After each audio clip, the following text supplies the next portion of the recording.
Boa noite, galera. Boa noite.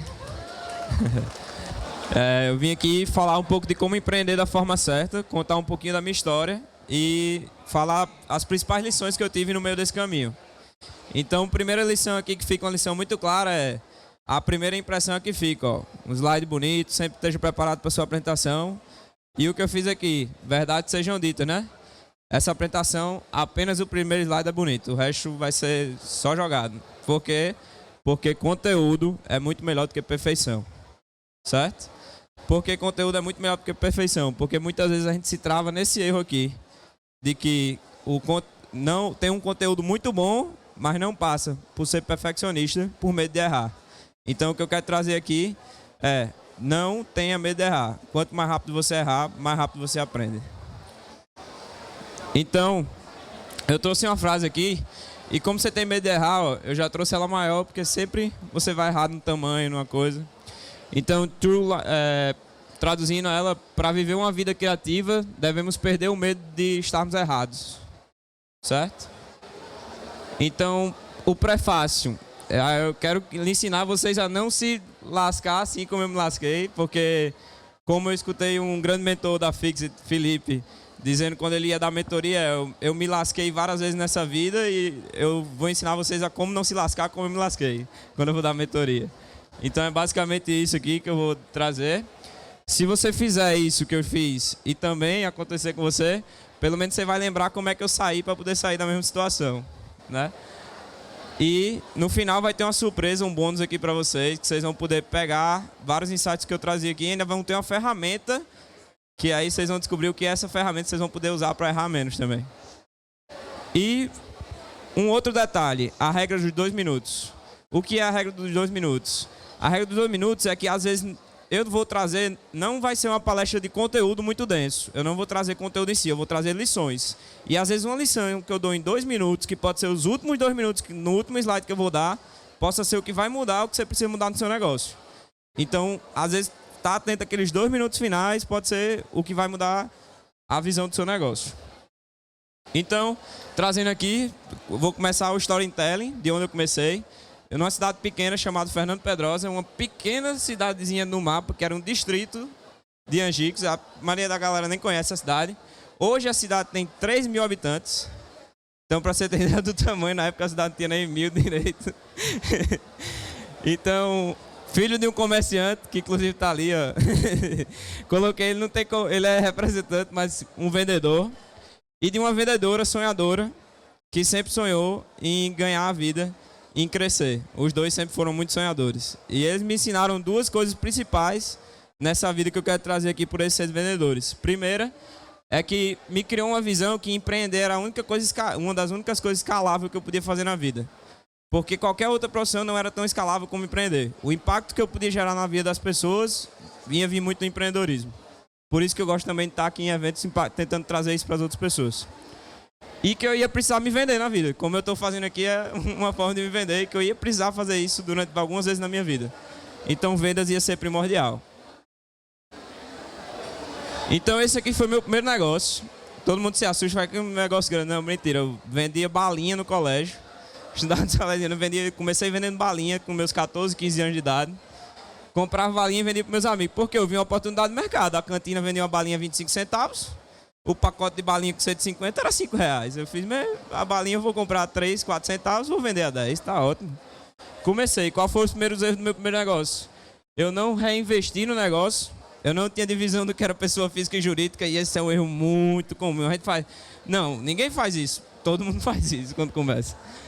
E o segundo erro, vender fiado. Amigos, negócio sapato. Quando você começa a vender fiado, principalmente negócio com baixo custo, a galera nem tá aí para pagar para você. Então, as soluções para isso. Tenha no mínimo uma planilha de controle, então seja organizado. Tenha uma planilha de controle, mesmo que você não tenha uma conta no banco separada da sua conta física para a sua conta pessoa jurídica e pessoa física, faça isso numa planilha. Separe o que você ganha na pessoa física para você saber o quanto você está ganhando, sua margem, quanto você está investindo. E a segunda solução, coloca uma placa dessa, fiado só amanhã. Beleza? Então, a segunda lição que eu aprendi, não teste sozinho, não teste na parede, certo? O segundo negócio que eu criei, eu comecei a fabricar e vender para meus amigos pulseira, porque na época tava aquela moda de todo mundo usar pulseira masculina, aquelas pulseiras de couro. E aí eu vi que era um produto fácil, com uma margem muito boa e que eu conseguia ter um retorno bom. Então, os primeiros vezes eu comecei a testar sozinho, eu não pedi ajuda de pessoas como fazer, eu não pedi ajuda de como construir um marketing, eu não fui pedir ajuda de outras pessoas. Eu não sabia pedir ajuda, eu não sabia externar meus problemas, eu achava que meus problemas eram só meus e era isso. E eu não afiava o meu machado. O que é o afiar o machado? É você estudar, é você aprender. Eu achava que só fazendo, só vendendo, só fabricando eu ia melhorar o meu negócio, e não era assim. Eu não ia afiar meu machado, eu não buscava novos conhecimentos, eu não buscava melhorar cada vez mais o que eu fazia. E aí, qual é a solução para isso? Eu comecei a estudar. Eu parei a empresa lá também, foi na época que eu entrei em engenharia de produção, e aí eu comecei a estudar. E aí foi curso, atrás de curso, atrás de curso, atrás de mais... Essa foi uma época que eu comecei a fazer festa e não vou falar muito não, que não deu muito certo não também.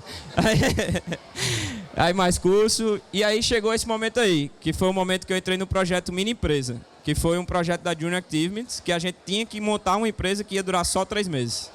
Mas isso aqui é uma história que eu vou contar já já. Antes eu vou fazer uma quebra nessa cronologia da minha história que eu estou falando, para falar de um cara que entrou muito depois.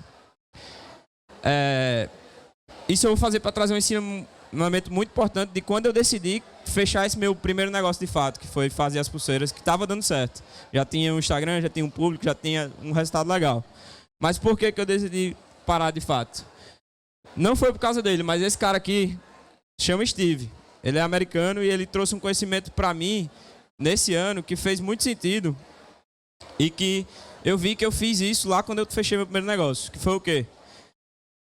Sim, falando um pouquinho de Steve, Steve tem um currículo tão grande, ele foi mentor meu por mais de uma semana, ele tem um currículo tão grande que nem de lado coube aqui dentro da tela, ainda sobrou espaço, ainda faltava botar mais coisa. E uma das coisas que esse cara mais me ensinou também foi simplicidade. Ele é um americano, foi CEO, COO, CEOs caçamba lá nos Estados Unidos, tocou várias startups, recebeu investimento de milhões, vendeu startup, comprou startup. E, cara, esse cara chegava de chinelo, bermuda, e escutava a gente como se fosse da nossa idade e falava tudo que a gente queria saber e ensinava tudo que a gente precisava. A quantidade de coisas que ele ensinou, em poucos dias, a gente aprendeu coisas que, tipo, doutorado e mestrado não ensinava em poucos dias. E sem legenda, né? Foi a parte mais difícil, sem legenda também. Então ele ensinou muito pra gente. E eu fiz uma pergunta pra Steve no final, no último dia que ele estava com a gente.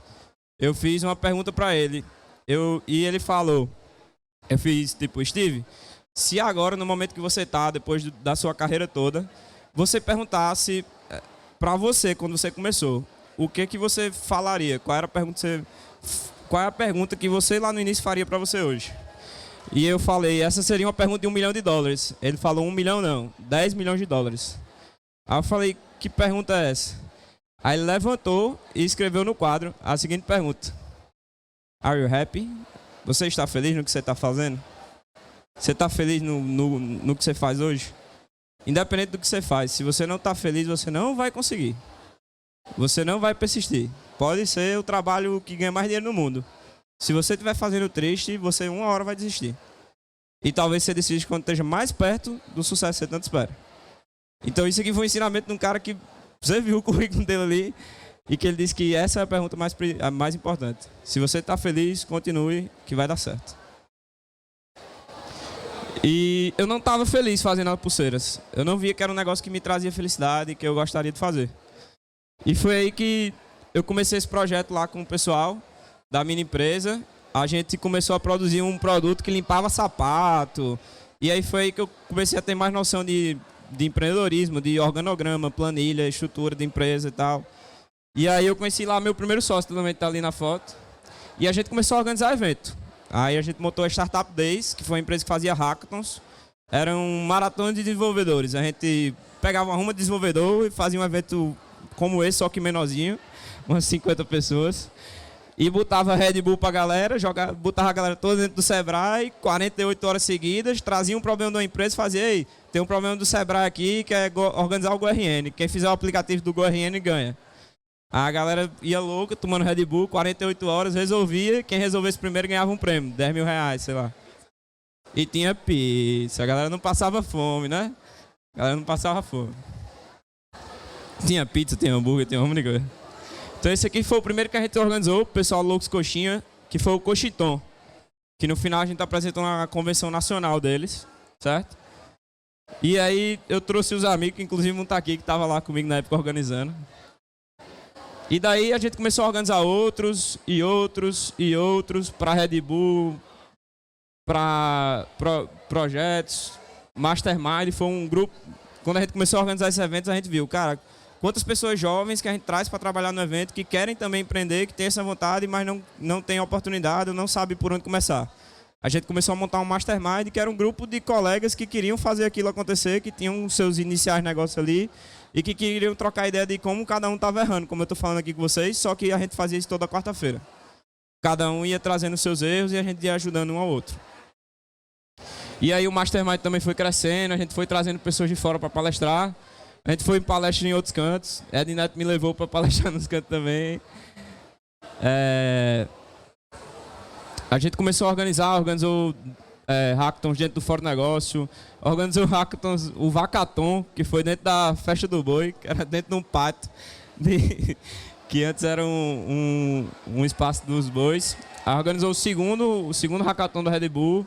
Organizou também hackathon da SIG, que tinha outras coisas. E um dos principais aprendizados que eu trouxe dos hackathons, que é uma cultura que eu levo para as empresas que eu vou, eu levo essa cultura como um dos pilares dos times que eu crio. Sabe qual é? Shit happens. Merdas vão acontecer.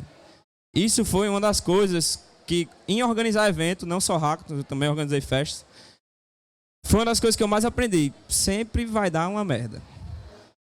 Às vezes, quando é evento, sempre dá um em cada evento.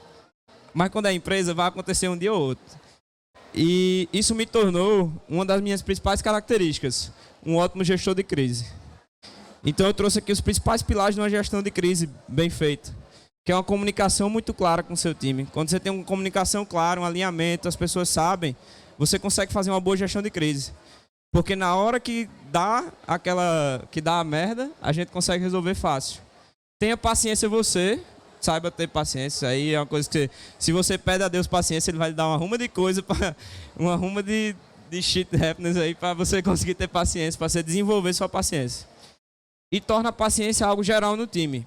Se você começa a pregar isso, que uma hora vai acontecer alguma coisa de errado, mas que se todo mundo vai estar consciente, a gente consegue resolver aquilo em conjunto, se a gente tem capacidade de resolver, importante, independente do tamanho do que aquilo que vai acontecer, se a gente tá junto, tá calmo e sabe que todo mundo tem capacidade, a gente vai resolver. Nem que dê errado, que a empresa quebra, a gente resolve. Bota cada um pro seu lado, cada um continua a vida, mas a gente vai resolver. Então a vida não vai acabar porque aconteceu alguma bronca. Continue. E mantenha seu time antes preparado. Então eu prego isso por quê? Porque eu tô falando pro meu time antes já. Ó, vai acontecer. E quando acontecer, esteja todo mundo calmo. Eu vou falar pra galera, ó, essa é a hora, quando explode, a gente olha assim e faz, ó, essa é a hora que eu falei pra vocês que ia acontecer. Então vamos acalmar, vamos sentar aqui, tomar água, vamos conversar e vamos buscar resolver. Às vezes isso já durou na empresa quase 15 dias de uma bronca grande num software nosso, que deu altas broncas, parece que botaram um dominó assim, saiu caindo uma atrás da outra, e a gente passou mais de uma semana nesse clima. Mas todo mundo sabia que ia dar certo, e deu certo. Outro ensinamento que eu tenho para fazer é: eficiência é diferente de eficácia. Porque tem muita gente aí sendo produtivo, mas um falso produtivo. Isso aqui para vocês é produtividade? A agenda lotada assim é produtividade? Tipo, o cara cheio de reunião, uma atrás da outra, uma atrás da outra. Isso aqui é um falso produtivo, é um produtivo no caminho errado. Imagine que você está no caminho errado, é como se você estivesse num barco. Você está indo de um continente para o outro. Se você desvia 2 graus no leme do barco, você tem noção que o barco vai para um caminho totalmente diferente por causa de 2 graus, ó. Você fazendo isso aqui, você já vai para um caminho totalmente diferente no longo da jornada. Então, não carregou a imagem. Ih. Será que foi erro? Sempre dá errado, tá vendo? Deixa eu recarregar. Tá online, né? É. Ih, caiu. Eita, agora foi de vez. Bora jogar o joguinho. Tá voltando. Voltou. Show. Deixa comigo. Eu trouxe um conceito bem rápido do que é uma coisa que a gente confunde muito hoje, né? Eu acho que sempre confundiu a diferença de eficiência, eficácia e efetividade, que foi uma coisa que eu aprendi na minha faculdade. A eficiência é o conceito que relaciona os meios e o método que você faz alguma coisa, certo? Ele mede a proporção de quanto você consegue realizar uma coisa com o recurso que você tem, tá? E ele é muito voltado para as medidas de trabalho, para a maneira que você faz as coisas certas. Quando você fala de eficácia, significa a capacidade de você atingir os seus objetivos com a eficiência que você tem. Então, se você é eficaz, é você conseguir atingir aqueles objetivos, certo? E efetivo é o conceito que relaciona a capacidade de você conseguir ser eficaz e ser eficiente ao mesmo tempo. Você começa a ser efetivo, certo? Quando você é eficiente, às vezes você está sendo eficiente no caminho errado. Quando você começa a ser eficiente no caminho errado, você trabalha, mas nada dá resultado. Por quê? Porque você está trabalhando muito, mas você não tem um caminho, você não tem uma direção, você não é eficaz, você não está concluindo nada, você não está levando as tarefas até o final. Então, o que eu trouxe para vocês de agenda lotada também tenha 10 minutos entre uma reunião e outra sempre. Isso foi uma coisa que me lascou lá atrás. Eu saí marcando reunião uma atrás da outra, e eu não tinha 10 minutos entre uma reunião e outra para refletir sobre o que eu tinha acabado de ver naquela reunião e já entrava em outra. E aí esqueci o que eu tinha feito na primeira reunião. Então tenha 10 minutos sempre uma reunião e outra, sempre para anotar. Tente anotar para que você reflita sobre o que aconteceu, para que você comece a salvar as coisas, quando você começa a ter uma agenda lotada. E faça seu dever de casa, né? Sempre anote as coisas para manter essas reuniões fixas. Não, manter essas reuniões organizadas. As reuniões fixas, tente criar pautas fixas para elas. Tente deixar eficiente o máximo possível, porque se você tem uma reunião semanal de sócio, já deixe a pauta que você sempre discute na reunião de sócio pronta. Porque aí, quando você senta para discutir com seu sócio, você não passa meia hora desvagando para começar a discutir o que vocês tinham que discutir. Então, sempre a pauta fixa das reuniões que são sempre fixas ali na sua semana vai aumentar muito a eficiência de vocês. E divida o seu tempo, segundo o livro A Tríade do Tempo, 40% em horário de trabalho. Então, não coloque reunião na sua semana toda, certo? 30% só para reuniões e 30% para bronca. No início, 50%. Porque sempre vai ter bronca. Quando você não tem seu tempo dividido e organizado, vai ter muita bronca. Tem gente aqui que trabalha só resolvendo bronca. Eu era assim. Era meu dia todinho, era resolvendo bronca, e não tinha produtividade, efetividade, entendeu? Ser eficaz e eficiente ao mesmo tempo. E poucas coisas mais bem feitas são melhores. Por quê? Porque existe um negócio chamado paradoxo do sucesso. O que é o paradoxo do sucesso que muitas pessoas vão sofrer e que eu já sofri e que gente deve estar sofrendo agora? Ele é dividido em 4 fases. Quando você realmente tem clareza de que quer um propósito, de que quer empreender, de que quer fazer alguma coisa do projeto que você quer, você começa a conseguir resultados. Você começa a ter iniciativas, você começa a conquistar alguns resultados. Quando você começa a conquistar resultados, você começa a ter sucesso, você conquista a fama e aí com isso vai surgindo mais oportunidades. Você vai tendo mais reuniões com novas pessoas, você vai surgindo novos projetos, você vai começando a abraçar novas coisas, vai surgindo novos produtos na sua empresa, mais projetos dentro da empresa para fazer. Isso vai aumentando, vai aumentando. Quando você começa a fazer isso, você começa com o aumento das oportunidades a abraçar isso. Um produto novo para a gente fazer, não, vai ser bom, vai dar mais dinheiro. Um negócio novo para a gente entrar, vai ser bom, vai dar mais dinheiro. E aí a gente vai só pegando. Isso eu estou falando não só de quem empreende, às vezes quem trabalha, começa a ter sucesso na carreira, começa a ter sucesso, e aí o chefe passa mais coisa, e o cara vai pegando, quando vê tá cheio de coisa. E o que acontece? Quando isso acontece, a gente fica sobrecarregado, acabamos afastando daquele objetivo que a gente tinha na fase 1, que era muito claro na nossa cabeça, que a gente sabia porque que tinha começado, mas a gente começou a se afastando por sair pegando coisa de Deus e o mundo e achar que tudo ia dar certo. E aí você esse efeito é o efeito que destrói o sucesso. Porque destrói a clareza do que você quer, de onde você está indo. E você começa a fazer isso aqui. Você usa sua energia para ir para diversos lados ao mesmo tempo. Mas você não está indo para canto nenhum. Você não está saindo do lugar. Isso foi uma coisa que eu passei, que quem quiser ler, isso veio do livro Essencialismo, que é um livro muito bom que eu indico. Isso aqui foi um print que eu tirei do livro. Quando você tem um objetivo claro e você mantém, você tira as distrações que você tem ao seu redor, você consegue gerar resultado nisso aí. E as soluções que você tem nisso é nunca se esqueça o porquê que você começou as coisas. Sempre tem algo que lhe lembre disso. Tem amigos que lhe lembre e lhe tragam de volta para isso. Você, Yuri, é um dos grandes aqui, que sempre está me lembrando de por que eu comecei e para onde eu quero ir. Se você tem amigos que façam isso, pessoas que estão lembrando, isso vai lhe ajudar a se manter no seu foco e dizer não. E principalmente, saiba dizer não. Cara, é uma coisa que muita gente não sabe. Muita gente não sabe. E que, tipo, hoje eu não sabia dizer não.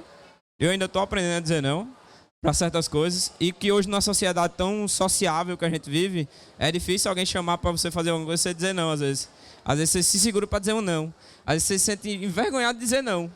Mas aquele não que você dá para sair, sei lá, para uma festa à noite ou para sair com um amigo para beber, no outro dia, se você dá sim para isso, no outro dia você está dizendo não para amanhã do sábado que você ia fazer alguma coisa produtiva. Então, sabe dizer não. Sabe o que você quer. Tem isso claro. E a regra dos 90% é muito boa para mim, pelo menos. O John também aprendeu muito com isso. De aprender a dizer não. Que é o quê? Se você está em dúvida em fazer alguma coisa, se aquelas coisas não estão entre os 10% de certeza que você tem lá em cima, se ela não está acima de 90% de certeza de tipo, eu quero fazer isso, diga não. Se está abaixo, de 90 para baixo, é certeza que é sim, quer não. Então se está de 90 para baixo, já é não certeza, pô. Bota para zero e tchau. Faça só os que estão nos 10% de cima. É tipo, é 100% de certeza, é 95% de certeza, então faça. Se você sempre tentar trazer para esse lado numérico, você vai começar a tirar mais a dúvida na sua cabeça de tipo, o que é que eu quero dizer sim, o que é que eu quero dizer não. E aí foi nesse momento que eu dei adeus ao time que eu tinha na Startup Days e eu dei um olá para o pessoal da minha nova empreitada, que era a LCC, que é onde eu estou hoje. Hoje eu estou numa fintech chamada LCC Hub. A gente é um marketplace de crédito com mais de 30 bancos diferentes, onde a gente oferece inteligência de crédito para as pessoas que não sabem qual a solução financeira precisa. Uma das nossas missões é democratizar o acesso ao mercado de crédito, que é tão fechado, e trazer isso mais aqui para o RN, que 65% da população, 50% da população do Brasil, mais de 50% é desbancarizada. Pô. Imagina que a galera não tem acesso a uma conta no banco. Quantas pessoas no interior não têm acesso a uma conta no banco que recebe só o dinheiro vivo? Esses são dados reais. Se a gente vier para o interior do Nordeste, isso vai para mais de 65% de pessoas que não têm acesso a uma conta bancária. Tem noção do que é isso? No impacto que isso gera? As pessoas não terem acesso? As pessoas só poderem pegar crédito com agiota a 10%, a 15% ao mês? Isso impacta absurdamente o poder de compra e o poder da economia da nossa região. Então essa é uma das missões que a gente quer trazer também, de trazer mais oportunidades para cá.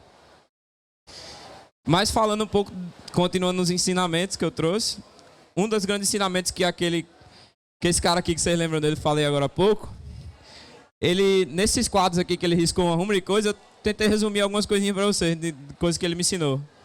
Primeiro são as fases de uma empresa. Você está querendo escalar um negócio, você está querendo começar a fazer um negócio, empresas têm fases que elas vão seguir. São ciclos de vida. E as fases começam pela fase de todo mundo faz tudo. Sempre tem essa fase. Você é o CEO, o COO, o CMO. Aí teu sócio é o CPO, o CKO e mais o resto da empresa. E sempre tem isso. E aí começa, todo mundo faz tudo e vai, tá dando certo. E começa aquele negócio de que eu falei, de começa a pegar rumo de coisa para fazer.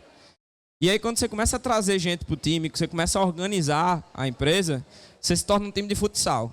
O que é o time de futsal? A galera sabe no que cada um é bom, a galera começa a se posicionar ali, não, eu vou ser o atacante, eu vou ficar mais na zaga, mas mesmo assim, o time de futsal, ele é pequeno, então ele acaba trocando. Um tá cansado e vai mais para o ataque, o outro fica na zaga. Eu não sou muito gostado de futebol não, mas eu fui trazendo essa analogia aqui. um tá na zaga, o outro troca e tal. Então, a empresa ainda está naquela fase de entender quem faz o quê. De entender como está sendo feito, quem está em cada área. Você começa a estruturar o que é um setor, o que é outro setor, dividir as responsabilidades dos setores, dividir e começar a organizar setor por setor para criar uma estrutura organizacional da empresa, tornar aquilo uma organização de fato. E o último passo é um time de futebol. Quando você tem um time de futebol é quando você está estruturado já, você sabe que certa pessoa é o volante, certa pessoa é o atacante, certa pessoa é o zagueiro, então você sabe o meio de campo, você sabe que cada um tem sua função e qual o objetivo de cada um dentro do campo. Isso do objetivo é um ponto muito importante. Por quê? Porque se seu time não tem clareza, você não consegue executar todo mundo em conjunto. Vou falar mais disso. Mas nesse time, você que é o dono, se você for o dono da empresa, se você estiver tocando o negócio, esse time você vai ter que ser o capitão, o treinador, o professor e às vezes o juiz da partida ao mesmo tempo. Então, imagina a loucura que é empreender. Você ter todas as funções de estar lá jogando com o seu time, ao mesmo tempo instigando eles a jogar mais, ao mesmo tempo ensinando eles a melhorar cada partida e ao mesmo tempo, às vezes, tendo que julgar o que é certo e o que é errado que as pessoas fazem entre um e outro. Então, esse time, uma hora também, ele vai precisar se dividir. Quando você começa a trazer da fase 1 para a fase 2, para a fase 3, ele vai começando a crescer, Quando eu cheguei a ter 20 pessoas... Esse foi um dos meus erros. Era como se eu liderasse todo mundo. Não tinha um início de divisão no time. Então, imagino que era 15 pessoas me dando reporte. Eu tendo que 15 pessoas me dizer o que estava fazendo e eu ter que acompanhar 15 pessoas. Eu não conseguia fazer meu trabalho. Porque a galera ficava vindo reportar para mim o que estava fazendo. E aí eu comecei a organizar isso. Então, sempre que você precisar ter um número máximo, no máximo 5 a 7 pessoas, quando você começar a ser a empresa, vão reportar a você. As outras pessoas que estão abaixo reportam elas reportam a você. Isso parece uma estrutura meio hierárquica, né? Mas é o que funciona, pô. Mas você tem que criar... Eu indico um livro muito bom que é Topologia de Times. Quando você começa a entender a topologia, os tipos de times que existem, como sua empresa funciona, você começa a entender como estruturar aquilo ali para que ele cresça. Só isso vai tornar a empresa escalável. Você não consegue ter 1000 horas no seu dia. E essa função aqui, que é o quê? N menos 1... vezes N. A quantidade de pessoas que lhe reportam, você faz esse cálculo aqui, que é a quantidade de relações que você vai ter. Se você tem 3 liderados, menos 1, 2. 2 vezes 3, 6. Quer dizer que você tem 6 relações de troca de informação, indo e vindo. Imagine isso com 20. 20 menos 1, 19. 19 vezes 19, eu não lembro. E nem vou calcular agora, mas é um absurdo. E outro pilar, a organização. Serem organizados. Se você não é organizado, traga um sócio que é organizado. Porque desorganizado não vai rolar. Já estou vendo um apontando para o outro ali. Um é organizado, o outro não é, já estão aqui. Ó. Então, organização é o alicerce para o crescimento. Isso aqui é o que muitas empresas fazem. Não, está tudo alinhado. Está tudo alinhado. Não, tá, todo mundo sabe. Aí, todo tempo que você gastar organizando sua empresa, muita gente vê que é perda de tempo organizar a empresa. Não é perda de tempo, bicho. Quanto mais tempo você organizar a empresa, criando template, automatizando o processo, fazendo com que as pessoas percam burocracia e façam as coisas mais no automático e saibam o que estão fazendo, vai ser um tempo que você vai valer incontáveis horas do seu tempo lá na frente. Incontáveis. Sem isso você não escala. Certo? Então, não tem como escalar um negócio organizado. Não tem. Eu não vejo ninguém que escalou uma coisa desorganizada e que ela se manteve por muito tempo. Todas as organizações já diz, né? Então não vou nem continuar mais. E crie uma cultura no seu time hoje em dia de anotar. Por quê? A quantidade de dados que a gente gera hoje, uma pessoa gera milhares de dados por dia. Uma pessoa gera por dia, se eu não me engano, o dado de 4 anos que a gente gerava antigamente. Certo? Se não for por hora. Então, a quantidade de uma pessoa gera. Imagina uma empresa com 20. A quantidade de informação que é gerada naquela empresa de dados ali, documento. Imagina um drive bagunçado. Como é que tu acha as coisas? Como é que tu vai encontrar uma pessoa de outro setor que criou alguma coisa se tu não sabe onde é que acha? Então, tente ter uma empresa híbrida, mesmo que ela seja presencial. O que é uma empresa híbrida? Imagina que é todo mundo de home office, tem que ter um drive organizado, tem que ter uma cultura de documentar, tem que ter uma cultura de falar o que está fazendo, tem que ter uma cultura de conseguir conversar por mensagem, mesmo estando presencial, também ter essa cultura de, caso alguém não veio, consigo se comunicar com essa pessoa. Por quê? Você que é o dono do negócio. Você tem uma cultura híbrida, você pode viajar e ir de férias e continuar sabendo o que está acontecendo na sua empresa. Continuar sabendo qual está sendo a evolução. Por quê? Porque todo mundo, mesmo sendo presencial, tem estrutura organizada. E online hoje em dia, né? Isso aí é óbvio. Está explícito. Então, o que é que eu fiz lá na empresa? Que é uma boa prática, que isso aí eu trago a prática para vocês. Eu organizei uma ferramenta chamada Notion. Vocês podem usar outra, tem ClickUp, tem várias outras. Eu organizei os setores da minha empresa dentro do Notion.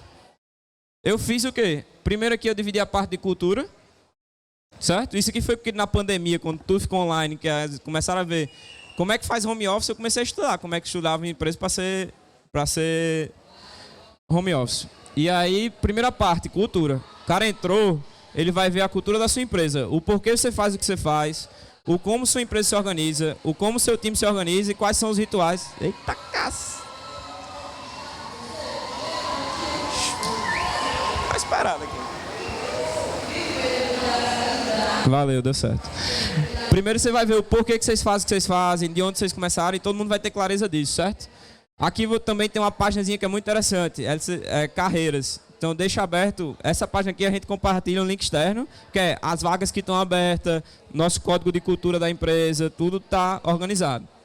Aqui a gente as coisas essenciais, como é que eu pego o reembolso, como é que eu recarrego meu cartão de passagem, como é que eu...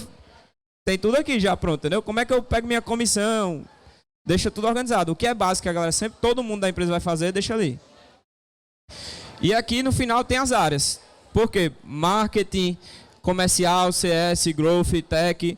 Cada um tem sua pasta. Quando você entra na pasta de cada um, você tem processos. Tudo que o setor faz. O setor faz isso, o setor faz isso, o setor faz isso, o setor faz isso. Clica no processo, tem lá. Para você mandar... no caso da gente, para você mandar a documentação no banco, o que é que você precisa fazer? Eu preciso pegar a documentação do cliente em tal canto, botar em tal canto, enviar, entrar em tal login e fazer isso. Apenas essa facilitação das informações e organização disso faz com que isso torne desorganizado. Agora você não pode fazer isso sozinho, você tem que começar a criar a cultura no seu time de fazer a mesma coisa. Porque senão isso aqui não vai se manter. Se não tiver a cultura de anotar e de continuar fazendo isso aqui. E validação. Para quem está começando o negócio aqui, validação é um negócio que 90% das empresas pulam e não estão nem aí para validar. Por quê? Porque acho que a ideia é perfeita, que todo mundo vai comprar a ideia dele. É tipo, isso aqui é um produto que ninguém tem e que é inovador. E nesse livro aqui, Começa o Startup Enxuta, que ele também vem do startup, ele é a aplicação, a parte prática do Startup Enxuta. Foi um indiano que pegou o que o Eric Rice lá criou e começou a aplicar em várias empresas e começou a ter a ferramenta. Ó, é assim que funciona na prática, o Startup Enxuta. E ele falou que 90% das empresas morrem. Por quê? Porque elas pulam a fase de saber se tem um cliente que quer comprar o produto dela. Então você validar, esse mesmo cara aqui, que passou anos ensinando isso no Hackathon, dizendo pra galera não pular a fase de validação, dizendo pra galera não errar, não sei o quê, foi o cara que pulou. Eu fiz isso. Por quê? Porque tem coisa que a gente só aprende na prática. Então não validar é igual não conhecer para quem você vende. Então como é que você vai construir um produto para vender para o mercado se você não sabe nem para quem você vende? Você não sabe nem o que é que aquele cara pensa, o que é que ele vive, como é que ele faz as coisas. Então o que causou isso também lá na empresa não foi só por eu não saber fazer, mas foi porque a gente montou um marketplace. Então a dica do dia é: não montem marketplace sem ter tido uma startup antes, porque marketplace é uma loucura. A gente tá ali. Marketplace, imagina, a gente tem 8 produtos, é como se eu tivesse 8 startups dentro de uma só. Então começou a dar uma loucura de tipo cliente para todo lado. E o que isso aconteceu? Diversos produtos que a gente tinha, com diversos públicos e uns públicos muito abrangentes, era crédito. Todo mundo pega. Quem não pega crédito na vida? Se não pegou, vai pegar. É que nem chifre, né? Diz que se não levou, vai levar. Mas então, crédito é muito abrangente. Então a gente tinha um público, um produto que todo mundo precisava e eu não sabia entender qual a dor do cara, pô. Quando ele vem procurar o crédito. E aí a gente teve que começar a dividir como se cada produto fosse uma empresa. Cada produto tem seu ICP, que é seu cliente ideal, que é sua persona, como muitos conhecem. E aí a gente começou a definir isso produto por produto. E tá na fase ainda, a gente ainda tá no... né? E a solução para tudo isso eu não vou dar aqui, vai ter uma palestra amanhã, 10 horas da manhã, com o grande John, com a grande Renatinha, que já estão aqui, e comigo.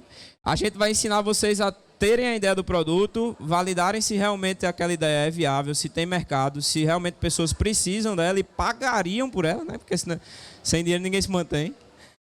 E a gente vai ensinar vocês também a construírem o primeiro MVP, que é o primeiro protótipo, para já ver se a ideia vai rodar. Então, quem quiser montar a sua ideia amanhã, 10 horas da manhã, aqui nesse mesmo local, nessa mesma hora não, mas nesse mesmo local. E aqui eu trouxe outro ensinamento. Continuando a palestra, outro ensinamento. Um painel do avião. Quem é que entende isso aí? Quem é que consegue ver? Quando você tem... Isso aqui eu trouxe só para a gente trazer uma analogia simples, certo? Quando você trabalha com OKR, KPI, uma ruma de RK e uma ruma de coisas que você começa a botar na sua empresa, você está botando objetivos e resultados-chave que você quer alcançar. E métricas que você vai acompanhar. Só que quando você começa a botar isso, você começa a botar uma ruma de coisa. Aí começa a encher assim, fica um painel que ninguém entende nada. Dashboard gigantesco que ninguém sabe nem para onde vai. E aí uma dica que eu trago é objetivo para vocês entenderem. Imagine que você está numa viagem, nesse avião você está controlando. O objetivo é simples, é o destino para onde você vai. Onde é que você quer chegar? Você não pega um avião sem saber qual é a cidade que ele vai. Você não pega o carro sem saber para onde é que você vai. Se você não tem um objetivo na sua empresa, você não sabe para onde é que você está indo, pô. Se você não tem um planejamento anual de onde você quer chegar, você não sabe para onde é que você está indo. E é muito comum não ter isso. É tipo, 80% das empresas não tem. Os resultados chaves, quando a gente fala, é como eu vou atingir aquilo ali. É tipo um GPS que me ajuda a chegar naquele destino, para saber se eu estou atingindo a meta ou não. Se eu estou indo no caminho certo ou não. Se você não sabe também, é como se o seu GPS, já vou mostrar aqui, mas como se o GPS não tivesse a linha, o caminho. E os indicadores, imagine que é o velocímetro do carro.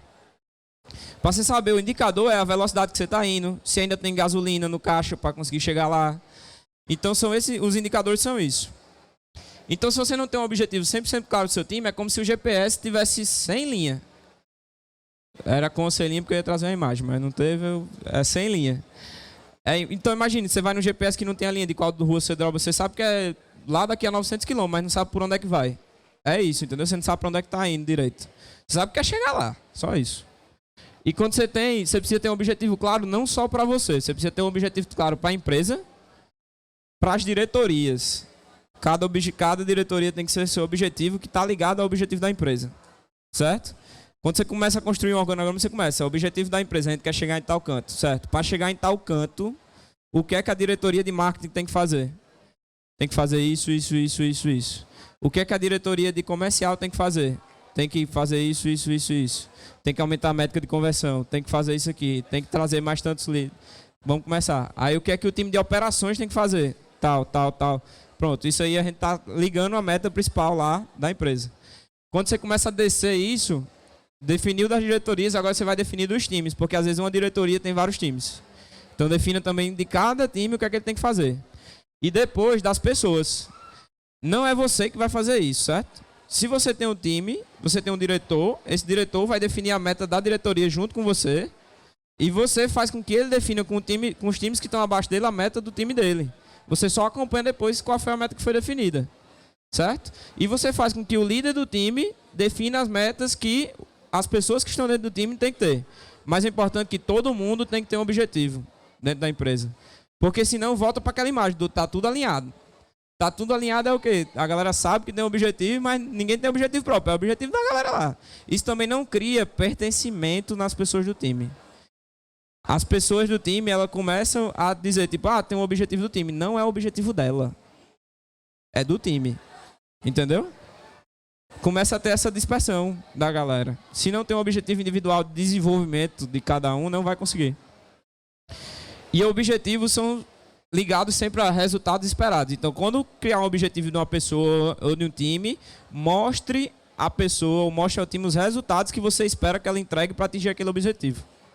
os resultados que você, como líder, espera que a outra pessoa traga para você para que mostre que está atingindo aquele objetivo. E aí, quando a gente falou de dashboard, eu trouxe outras coisas aqui. Dashboard baseado...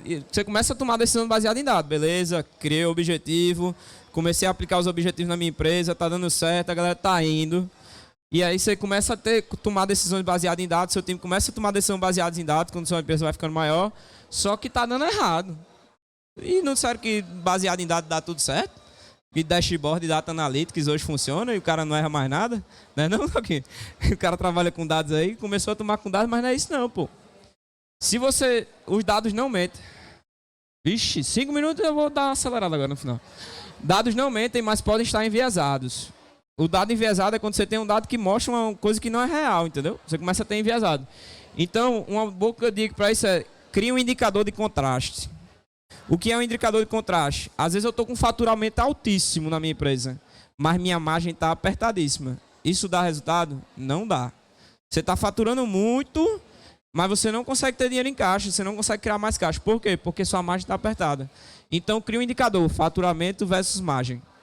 E começa a enxergar os dois. Então, sempre que você buscar ter um indicador principal, tenha um contraindicador que vai tornar aquilo que ele não esteja enviesado. Vai balizar aquele indicador.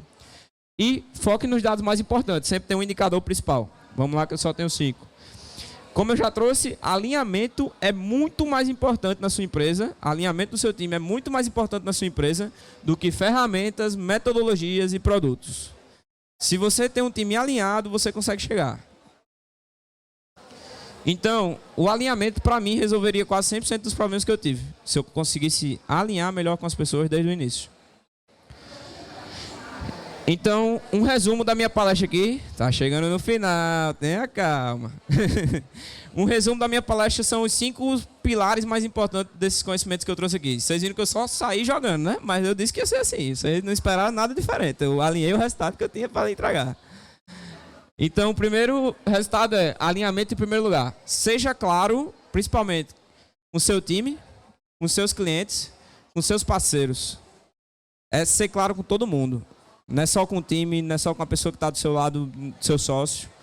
Seja alinhado com o seu sócio, com o seu time, com as pessoas de baixo, com os seus parceiros, com o seu cliente. Seja sincero com o seu cliente. Pô. Ser sincero, tipo, o produto tá dando errado, ó, irmão, não vou conseguir entregar agora não, mas eu consigo daqui a 30 dias por causa disso, disso, disso. É muito melhor do que frustrar o cara e o cara ficar ali cobrando atrasado, pô. E, por último, tudo são pessoas. Se você não consegue alinhar com elas, elas não vão lhe ajudar a entregar o resultado que você quer. Segundo, tenha um foco claro, como eu falei. Eu ensinei vocês aqui a definir objetivos. Se vocês não tiverem um objetivo claro para todo mundo, vocês estão desalinhados de novo. Perdeu o princípio. Porque a organização e alinhamento é mantendo todo mundo lá para o mesmo caminho. Nunca deixe a evolução e a organização da sua empresa pararem. Aqui são 2 pontos. A evolução é nunca deixe seu time parar de aprender. Nunca faça com que eles parem. Sempre esteja estimulando novos aprendizados. Você não vai melhorar a empresa toda só. Se seu time para de aprender, sua empresa para de evoluir. Então sempre esteja buscando com que tenha metas de desenvolvimento pessoal da galera, pô. Tipo, você tem um colaborador, deu o livro. Fala assim, meu irmão, você tem 2 meses para ler esse livro, a gente vai discutir sobre ele a cada 15 dias o que você está aprendendo. Ou vamos trazer isso aqui, a metodologia tal, quero que você aprenda, vou comprar esse curso aqui, faça e vamos aplicar aqui na empresa. E eu quero ver os resultados. Acompanhamento também, né? E organização. Já falei, né? Organizado não cresce, desorganizado não cresce. Shit happens, isso aqui é um dos principais. Seja um bom gestor de crise, sempre vai acontecer. Se você estiver preparado, vai ser muito mais fácil. Se o seu time tiver calmo, vai ser muito mais fácil. Então, faça isso acontecer em conjunto e com calma. E, último aprendizado, are happy. Se você não está feliz, vá para outro canto. Mude. Mesmo você sendo dono, venda a empresa para alguém, vá fazer outra coisa. Vá vender coco no Havaí, vai dar bom. Vai viver feliz. E por último, a surpresa que eu disse a vocês. Eu ia postar uma foto, mas eu acho que não deu tempo de postar não, né? Eu tinha... Ih, não postou não, deu bom. Não, era para postar uma foto, mas se vocês quiserem aqui, vocês vão lá no meu Instagram, eu vou postar uma foto já já, certo? E na foto vocês vão comentar quais foram os 2 minutos, naquela regra dos 2 minutos que eu falei para vocês, quais foram os 2 minutos mais importantes que vocês aprenderam aqui, que fizeram diferença para vocês. Vocês vão comentar, usa a hashtag eu gosto de errar também. E você vai receber no direct o material meu. O que é esse material, certo? Essa foi uma coisa que eu uso frequentemente para me analisar. Tá? É uma planilha de análise de capacidades técnicas e relacionais que qualquer diretor ou C-level precisa ter. É uma planilha desenvolvida numa metodologia que analisa habilidades técnicas, estratégias e relacionais comportamentais, né, que qualquer C-level precisa ter. São 12 características divididas nesses 3 pilares que vocês vão avaliar de 10 a 0, de 0 a 10. E essas características têm como é que elas são na prática. É tipo, numa reunião você se porta assim ou assim. Numa coisa você se porta assim ou assim. Você vai avaliar se você realmente se porta daquele jeito ou não. Você vai avaliar de 0 a 10 e ele vai lhe dar o quê? Ele vai lhe dar a nota geral de que como você está como diretor, como você está como C-level da sua empresa, como dono. E segundo, ele vai lhe mostrar quais são as habilidades que estão mais baixas. Então, tipo, por que é que eu tenho uma nota mais baixa? Provavelmente eu era muito bom técnico e estratégico. Eu tinha visão e sabia fazer as coisas acontecer, mas eu não era bom no alinhamento. Eu não era bom na comunicação ainda com o meu time. Aí eu fiz, meu irmão, minhas notas estão tudo 9, 8 aqui com técnica, mas com comunicação ainda não está muito boa. Aí eu fui e comecei o quê? A desenvolver comunicação. A desenvolver como me alinhar, a ser mais assertivo com o meu time, a ter todo mundo com o mesmo objetivo. E aí eu comecei a desenvolver essa habilidade. E eu faço isso, tento fazer pelo menos trimestralmente. Para analisar, meu irmão, agora eu estou ruim nisso, eu vou me evoluir nessa parte. Show? Falta quanto tempo aí? Acabou, mas a galera tá gostando de mim, pô. E sabe como eu falei para vocês que eu ia errar muito e que eu tinha errado muito? Eu tive só nesse mês agora entre 120 a 150 erros. Por quê? Porque eu fiz, John, eu vou dar uma palestra aqui há um mês, eu vou contar quantos erros eu estou fazendo por dia. Era 5 erros no dia. Depois no outro dia, 8 erros. Aí eu ia fazer tráfego, subia a campanha errada. Aí eu volta, ajeita. Aí eu pá. Sabe por que isso dá resultado? Porque se torna uma curva exponencial. Você vai errando, melhorando, e aprendendo com a prática. Mas também nunca deixe de aprender como é que erra da forma certa. É o título da palestra. Então, obrigado. Aqui estão meus contatos, que foi o mesmo QR Code, basicamente, ali.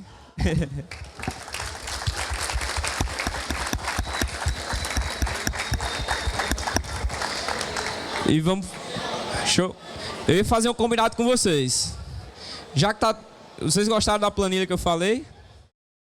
Como eu sabia que talvez não desse tempo, e eu sabia que talvez eu errasse, de não dar tempo de eu comunicar com o João e postar a foto, eu trouxe o link da planilha aqui pronta. Mas prometo que vão primeiro, cara, prometo que vão primeiro comentar lá para dar uma engajada, seguir, e a gente vai se conectar. E quem tiver dúvida, manda mensagem aí que depois eu ajudo, tá?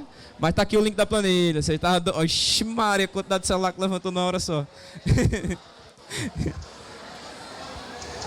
Deu. Pera aí.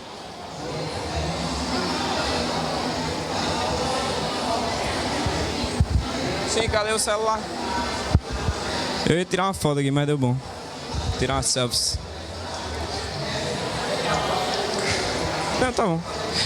Então é isso, galera. Muito obrigado. Todo mundo já pegou o QR Code. Valeu. Tamo junto.